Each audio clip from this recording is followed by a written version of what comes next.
Good morning. ఈరోజు మనం ఈ ప్రెస్ మీట్ పెట్టేదానికి కారణం ఏమంటే ఇంటెన్సిఫైడ్ పల్స్ పోలియో ప్రోగ్రామ్. ఇది నేషనల్ ప్రోగ్రామ్. పిల్లలందరికీ కూడా 0 to 5 years పిల్లలందరికీ కూడా పోలియో రాకుండా మనం నివారించడానికి ఇది 1995 నుంచి వేస్తున్నాం. మనం ఈ ప్రోగ్రామ్ జరుగుతూనే ఉంది. ఇప్పుడు ఈ రౌండ్ మనకి ఈ ఈ ఫస్ట్ రౌండ్ వచ్చి జనవరిలో చేస్తాము. సెకండ్ రౌండ్ ఇప్పుడు అనమాట. మనకి పిల్లలు మొత్తము 2,83,430 మంది ఉన్నారు అనంతపురం జిల్లా childrens 0 to 5 years age childrens. వీళ్ళకి మనం 82 ప్లానింగ్ యూనిట్స్ పెట్టాము. అంటే ప్లానింగ్ యూనిట్స్ అక్కడి నుంచి ఆ యూనిట్ నుంచి వ్యాక్సిన్ పోతూ ఉంటుంది అనమాట. తర్వాత మండల్స్ వచ్చి 31 మండలాలు ఉన్నాయి మనకి, అవి కవర్ చేస్తాం మనం. తర్వాత 1623 బూతులు పెట్టాము. బూతులు అంటే అక్కడ వేస్తారు, అక్కడ యాక్టివిటీ జరిగే దగ్గర ఫస్ట్ రోజు 28వ తేదీ బూత్ యాక్టివిటీ ఉంటుంది. 29, 30 హౌస్ టు హౌస్ విజిట్ పోతారు. తర్వాత 1వ తేదీ జనరల్గా మనకు బుధవారం వస్తుంది. ఆ బుధవారం ఇంకా మిస్ అయితే కూడా రొటీన్ ఇమ్యునైజేషన్లో కవరేజ్ జరిగిపోతుంది అనమాట. ఇది మన ప్లాన్. అది 1623 బూత్స్ పెట్టాము. దాని ద్వారా మనం 2,83,430 మంది చిల్డ్రన్స్కి వ్యాక్సినేషన్ చేస్తాం అనమాట.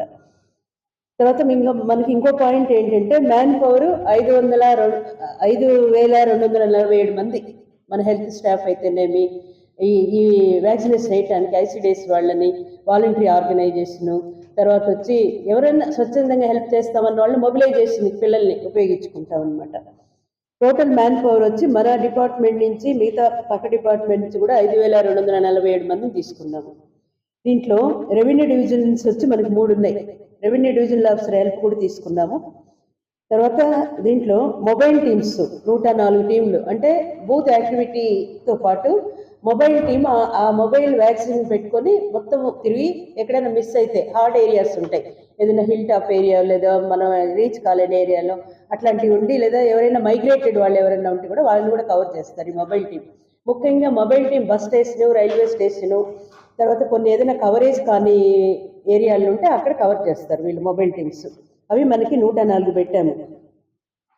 హై రిస్క్ ఏరియాస్ 108 గుర్తించాము. హై రిస్క్ ఏరియాస్ అంటే హార్డ్ టు రీచ్ ఏరియాస్. మన వాళ్ళు అక్కడికి వెళ్ళలేకపోతే అక్కడికి వెళ్ళి వీళ్ళు వేసి వస్తారు, వాళ్ళు రాలేని పరిస్థితి ఉంటే. కొంతమంది పేరెంట్స్ ఎవరైనా బాగలేక మదర్ ఎత్తుకురాలేకపోయినా అక్కడ వేయటము, లేదంటే కొంచెం హిల్ టాప్ అంటే మనకి లేదు, మన ఏజెన్సీ ఏరియా మనకి ఎక్కువ లేదు, కానీ ఏదో కారణం వల్ల వాళ్ళు రాలేని పరిస్థితి ఉంటుంది, అంటే దూరం ఉండటం, అట్లా హై రిస్క్ ఏరియాస్ ఉంటాయి. కొన్ని ఐడెంటిఫై చేస్తాం, కొన్ని బ్రిక్ ఏరియాస్, కొంతమంది వర్కర్స్ వర్క్ చేస్తూ ఉంటారు, అట్లా వాళ్ళు ఏదైనా హై రిస్క్ ఉంటే ఈ మన మొబైల్ టీమ్స్ కూడా తో పాటు ఈ హై రిస్క్ ఏరియాస్ని కూడా మనం ఐడెంటిఫై చేసి ఎక్కడెక్కడ ఉన్నాయని లిస్ట్ తీసుకున్నాం. దాని ప్రకారం అక్కడ కూడా కవర్ చేస్తాం. తర్వాత ఇంకా మనకి 3,36,000 డోసెస్ కావాలి వ్యాక్సిన్. అంటే 16,800 వైల్స్ మనకు వచ్చాయి. సబ్సెంట్ వ్యాక్సిన్ మనకు వచ్చింది. సో దాన్ని మనం ఇది చేస్తాము. తర్వాత 28వ తేదీ బూత్ యాక్టివిటీ ఉంటుంది. 29, 30 హౌస్ టు హౌస్ యాక్టివిటీ ఉంటుంది. ఇది టోటల్గా మంది పల్స్ పోలియో ప్రోగ్రామ్. అందరు స్టాఫ్ని ఇన్వాల్వ్ చేస్తాము. ఐసిడిఎస్ని, ASHA, ANM, supervisors, medical and health department అందరూ, మెడికల్ ఆఫీసర్స్ అందరూ, వాళ్ళందరికీ కూడా ట్రైనింగ్ ఇచ్చాము. మళ్ళీ కూడా ఇప్పుడు స్టేట్ నుంచి ఉంది 11 గంటలకు మాకు, వాళ్ళని కూడా మెడికల్ ఆఫీసర్ని యాడ్ చేస్తాము. మళ్ళీ ఆశాకి, ఏఎన్ఎంస్ కూడా మెడికల్ ఆఫీసర్కి ట్రైనింగ్ ఇస్తారు. నేను కూడా జూమ్ కాన్ఫరెన్స్ పెట్టుకుని వాళ్ళకి ఇన్స్ట్రక్షన్. శనివారం పొద్దున టైం ఇంకా రాలే సారు, టైం నేను మళ్ళీ మీకు చేస్తాను. ర్యాలీ వచ్చి శనివారం చేస్తాం, అంటే 27వ తేదీ ఎల్లుండి శనివారం ఉంటే మాకు అందుబాటులో పిలుచుకుంటాము. కలెక్టర్ గారికి కూడా ఇచ్చాము. అది టైం మేము ఇన్ఫార్మ్ చేస్తాం.